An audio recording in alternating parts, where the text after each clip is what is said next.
My name is Jack Smith, and I am a police detective in a small town in the Midwest.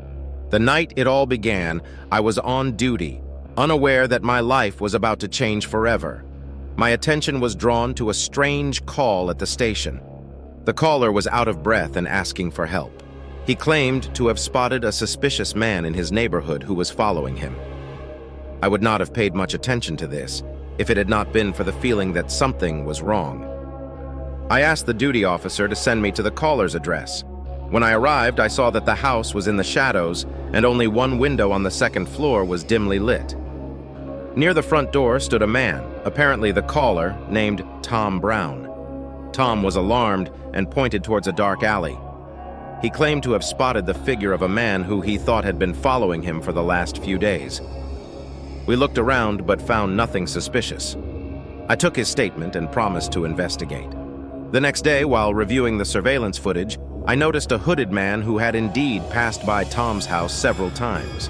His face was indistinct, but his manner of movement and his gaze caught my attention. He would stop, look at the house, and write something down in a notebook. I went back to Tom to find out more.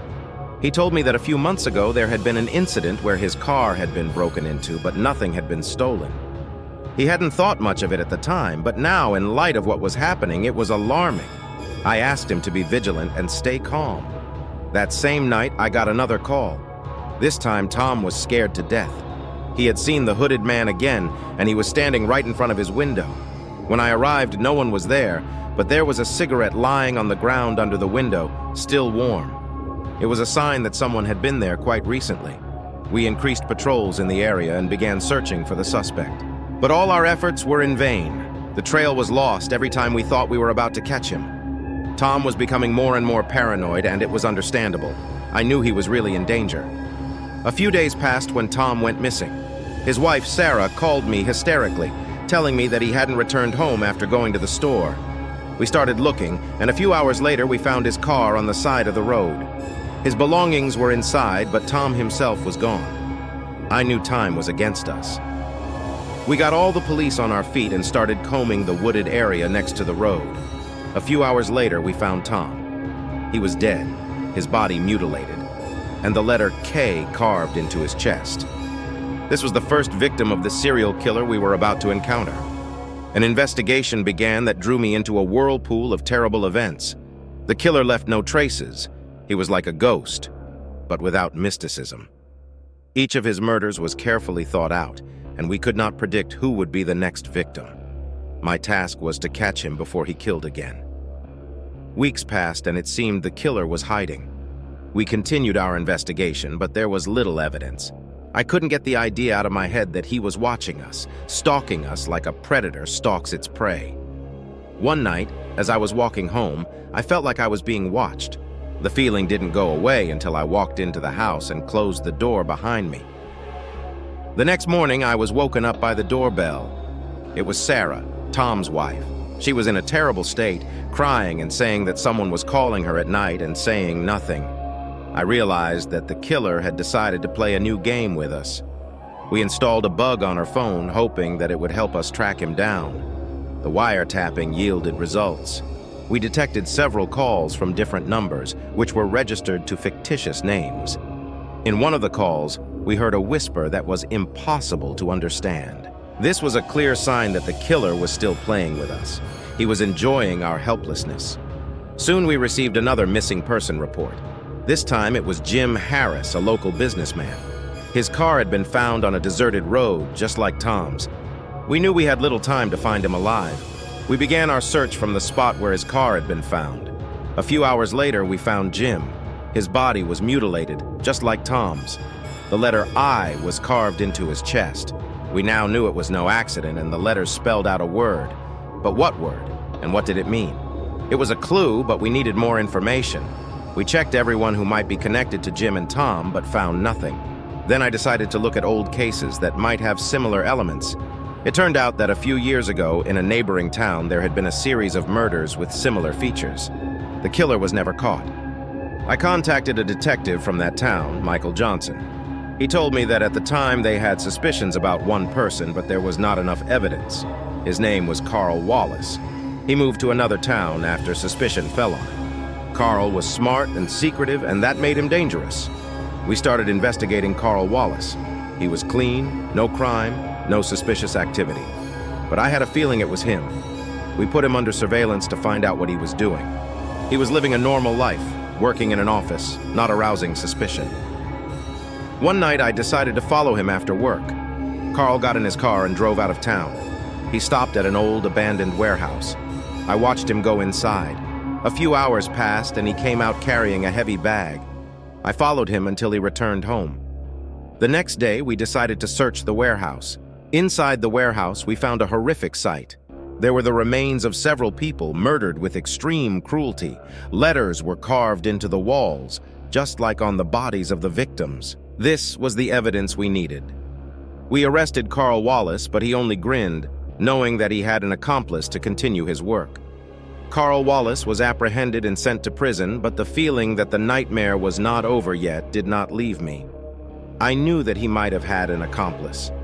We continued our investigation, but each time we came to a dead end.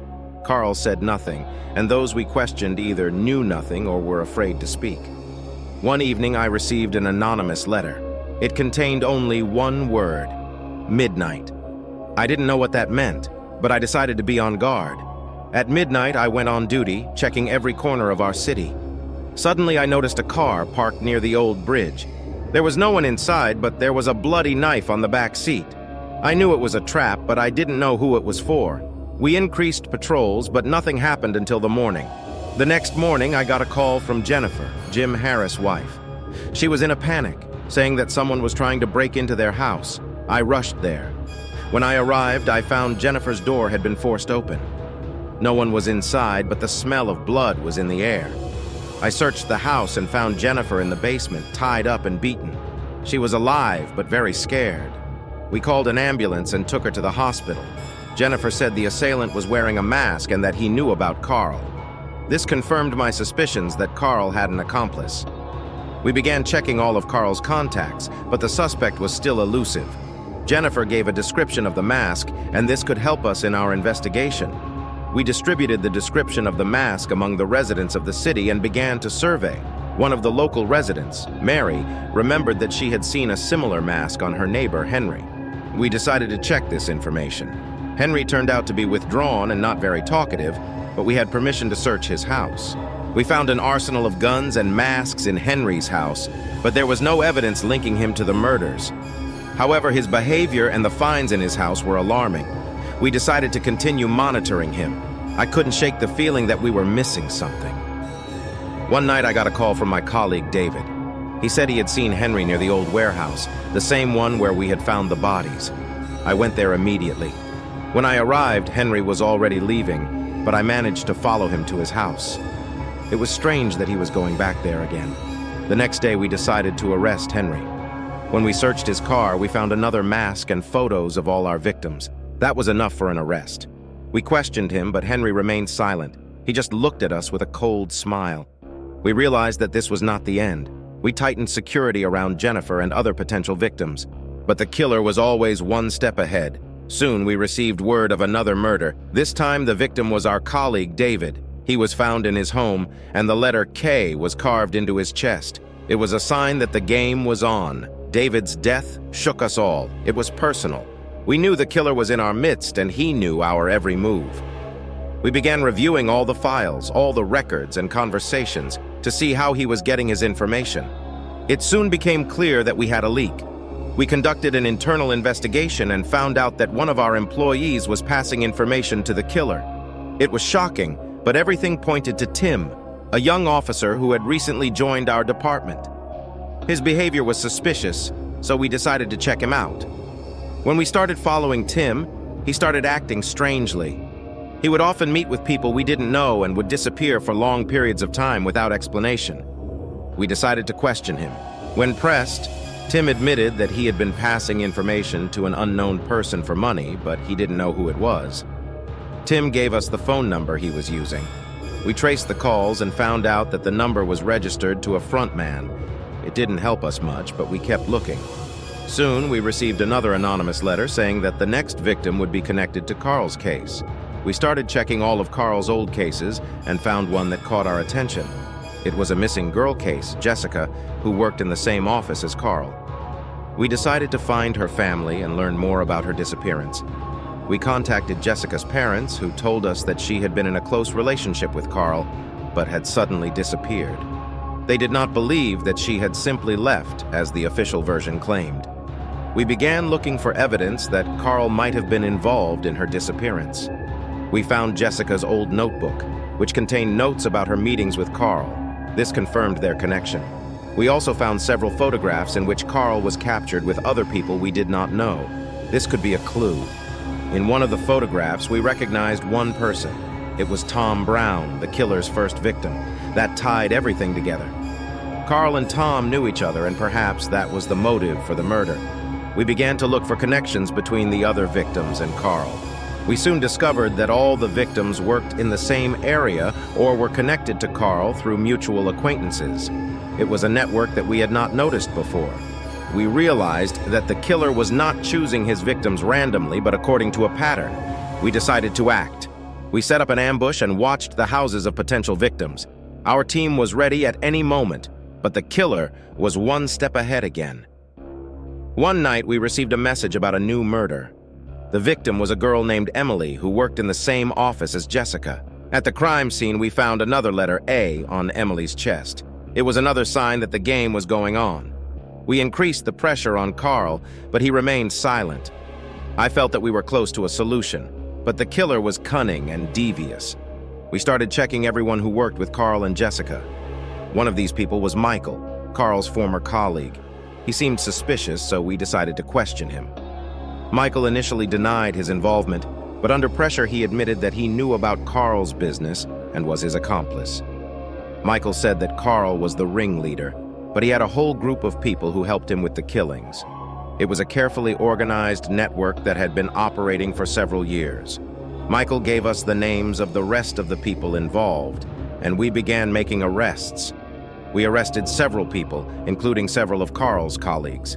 They all denied involvement, but the evidence was overwhelming. We found evidence that linked them to the crime scenes.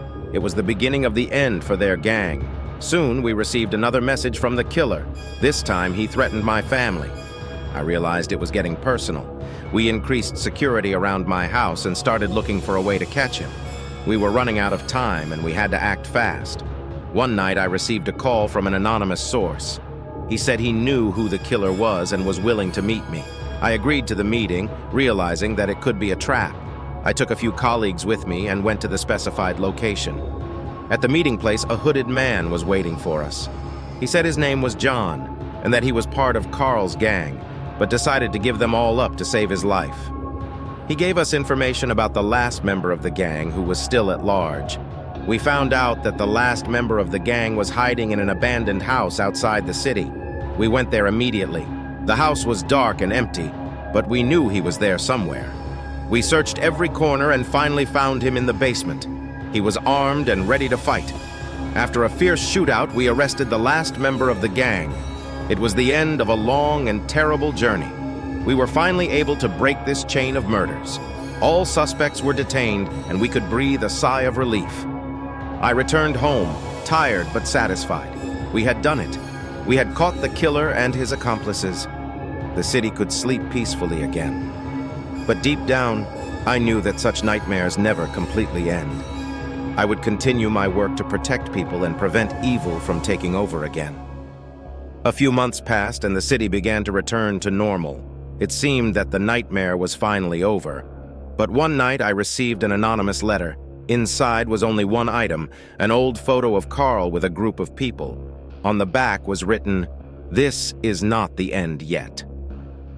The photo made me think back to all the horrors of the last months. I knew that someone was still at large. We decided to check everyone in the photo, but most of them were either dead or had disappeared without a trace. There was only one person left, Marcus, an old friend of Carl. We started following Marcus, but he was cautious. Every step he took was calculated. He didn't contact anyone and was acting extremely suspicious. We decided to set up an ambush and wait for the right moment to arrest him. One night, Marcus went out of town. We followed him at a safe distance. He stopped at an old abandoned house. We decided not to intervene right away so as not to scare him off, and watched from afar. Inside the house, he met someone, but because of the darkness, we could not see who it was. When Marcus left the house, we decided to go inside. It was dark and damp, but in one corner we found a makeshift office. The walls were covered with maps and photographs, including some of our previous victims. This was the killer's lair. We found several notes that outlined plans for further murders. These notes helped us understand that the killer did not act alone. He had an accomplice who continued Carl's work. We decided to continue watching Marcus, hoping that he would lead us to his accomplice. A few days later, Marcus went out of town again. We followed him, and this time he met a man we didn't know. We were able to take some photos and started checking his identity. It was Jacob, an old acquaintance of Marcus and Carl. We started following Jacob. He was even more cautious than Marcus. We checked all his contacts and found out that he was connected to several criminal groups, but we didn't have enough evidence to arrest him. One night, Jacob met another man. It was the same John who had previously given us Carl's entire gang. We realized that John was playing a double game. He was pretending to help us, but in reality, he continued to cooperate with the killers. We arrested John and began interrogating him. Under pressure, he admitted to working for Jacob and Marcus, but claimed he had never been involved in the killings. He gave us information about our next target, a local journalist who had been covering our cases. We increased security around the journalist, but the killer was always one step ahead. One night, the journalist disappeared. We found his car, but he was nowhere to be found. At the scene, we found only a bloody knife and a note with one letter, K. We realized that this was again the work of Marcus and Jacob. We began searching for the journalist, combing through all possible places where he could be held. Soon we received a tip that he had been seen in an old abandoned building on the outskirts of the city. We arrived at the scene and began searching. The building had been abandoned for many years, but inside we found evidence of recent human presence. We found a journalist, tied up and beaten, but alive. He said he had been held there for several days and that the killers were planning another murder. We immediately increased our patrols and started looking for new leads. The journalist gave us important information that the killers were planning to meet at an old warehouse. We prepared an operation and set up an ambush. When Marcus and Jacob arrived at the warehouse, we were ready. We surrounded them and arrested them without firing a shot. In their car, we found weapons and evidence linking them to several murders. Finally, we were able to put an end to this bloody series.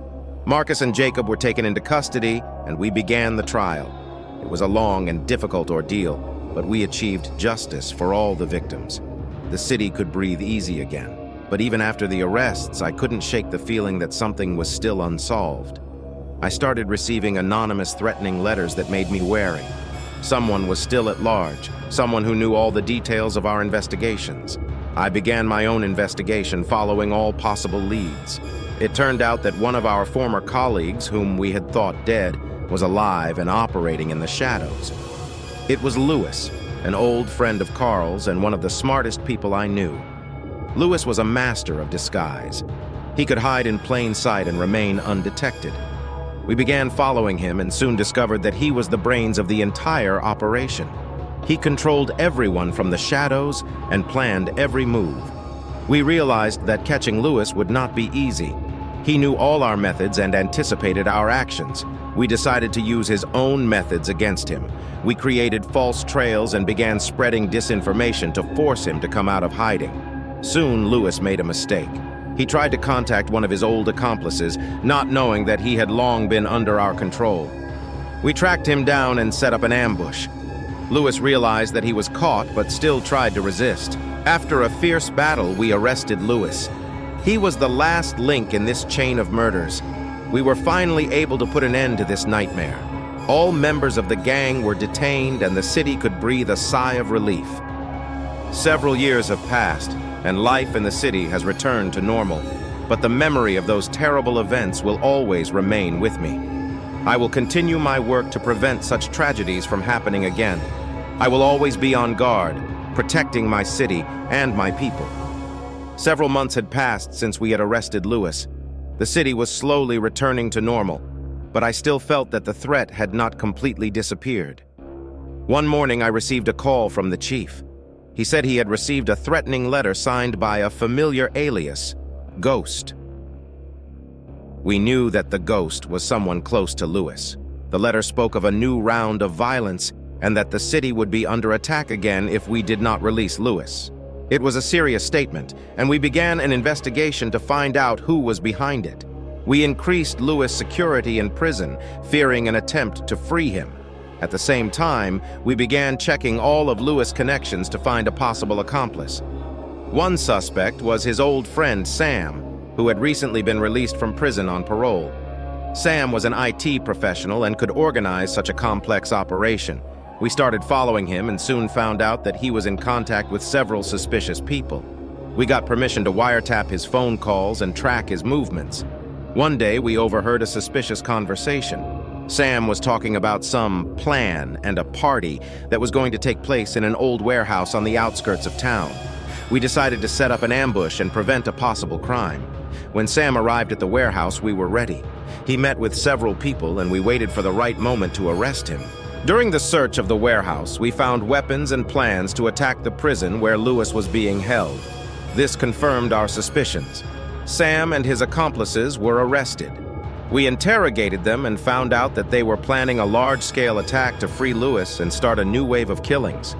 It was a serious blow to their plans, but we knew it wouldn't end there. During interrogation, Sam revealed that Lewis had another accomplice, whom they called the Master. He was the brains of the operation and ran everything from the shadows. We began searching for the Master, but there was little information. It was like looking for a needle in a haystack.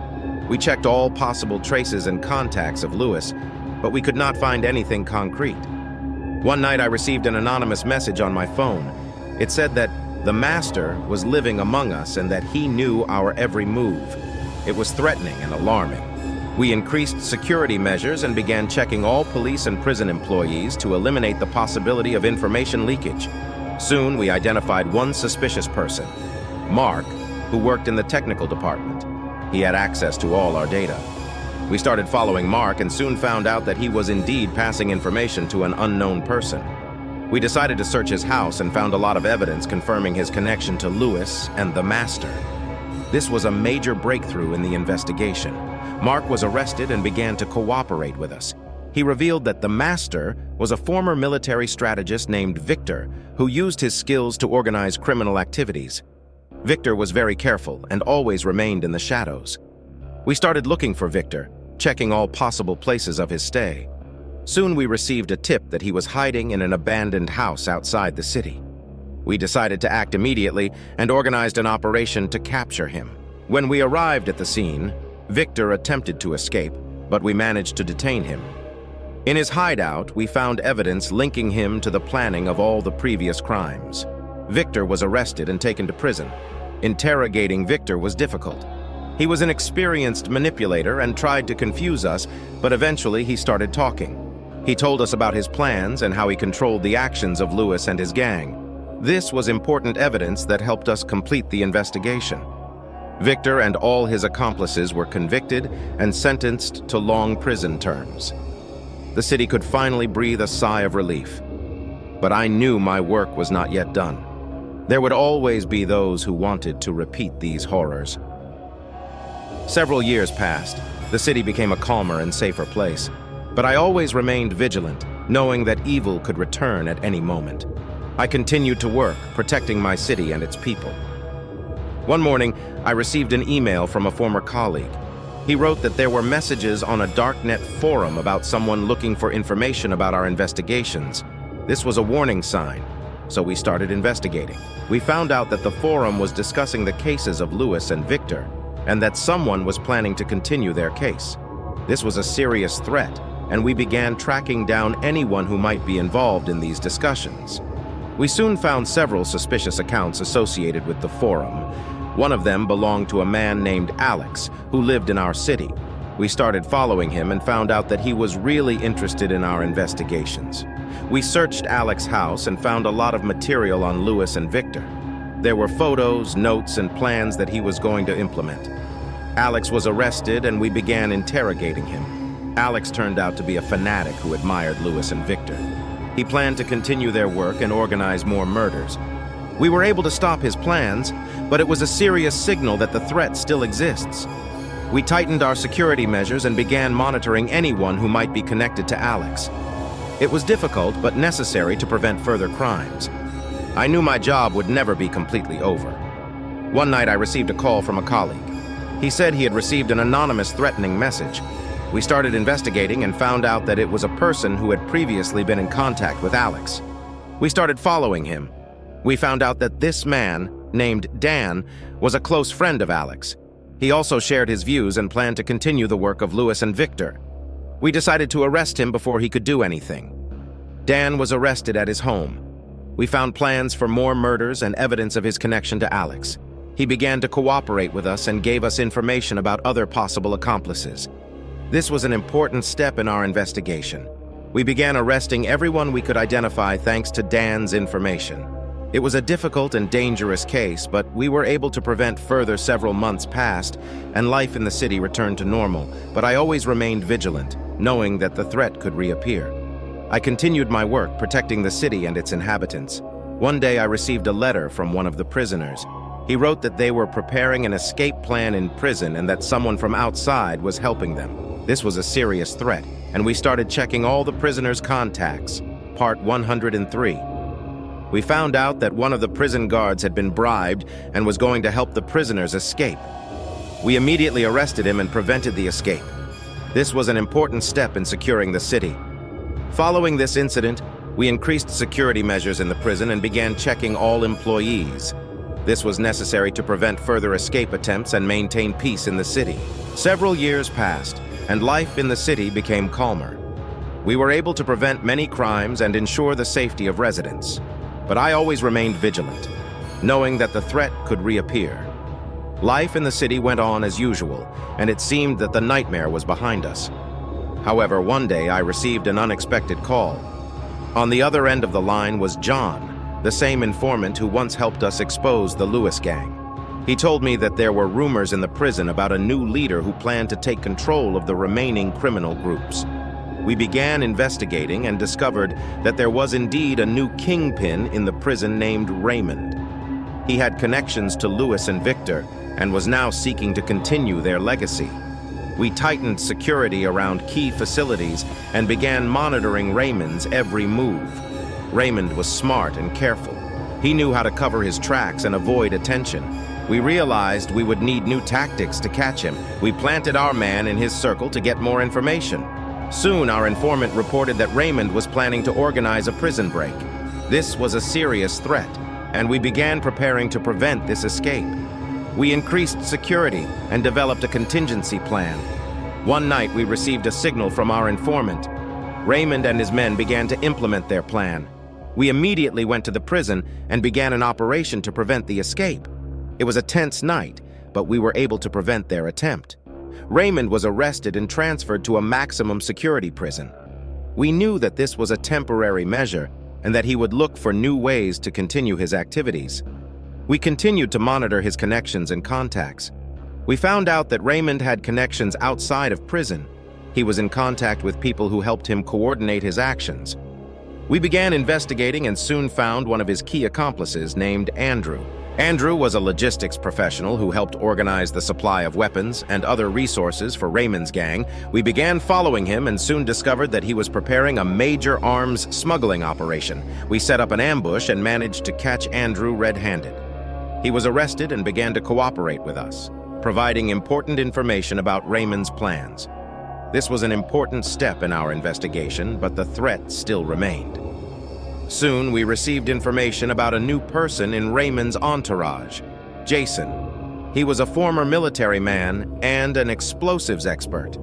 This made him especially dangerous. We began to follow Jason and found out that he was preparing a terrorist attack on one of the key objects of the city. We carried out an operation to detain Jason and were able to prevent a terrorist attack. He was arrested and began to cooperate with us. He told us about Raymond's new plans and his attempts to restore the criminal network. We continued to arrest members of Raymond's gang and gradually dismantled his network. It was long and dangerous work, but we were able to prevent many crimes and keep the city safe. Several years passed, and the city became a calm and safe place again. We were able to prevent many crimes and arrest many dangerous criminals, but I knew that my work would never be completely finished. I continued to work to protect my city and its people. One day I received an unexpected letter. It said that there was new evidence that could change the course of our investigations. I met the person who sent the letter. It was Mark, one of the former members of Lewis' gang. Mark said he had important information about the new plans of the criminal group, which is trying to restore its activities. He gave us documents and records that could help us in the investigation. We began checking this data and soon found new suspects. We found out that a new group was trying to infiltrate key locations in the city. This was a serious threat, and we took action immediately. We arrested several suspects and thwarted their attempts. During our investigation, we found new evidence that linked the group to Raymond and Lewis. This confirmed our fears that the threat was not yet completely gone. We continued to work to expose all those involved. We have increased security measures and begun screening all personnel at key facilities. This was necessary to prevent further infiltration and sabotage attempts. We have also begun collaborating with federal agencies to share information and coordinate actions. Several months passed, and we were able to prevent many crimes and arrest many suspects. The city could breathe easy again. But I always remained vigilant, knowing that the threat could return at any moment. One night, I got a call from an old friend of mine, Jack, who was working in another city. He said they had new evidence related to our investigations. I decided to go see him and find out more. When I arrived, Jack showed me the documents they had found during their investigation. These were records related to the activities of Lewis and Victor. They contained information about the new plans of the criminal group and their contacts. We began a joint investigation and found out that the criminal group was trying to re-establish its activities in several cities. It was a serious threat, and we began coordinating our actions with other law enforcement agencies. We carried out several operations to detain suspects and were able to prevent many crimes. It was difficult and dangerous work, but we were able to expose many participants and destroy their plans. Several years passed and life in the city became calm and safe again. We were able to prevent many crimes and ensure the safety of residents. But I always remained vigilant, knowing that the threat could reappear.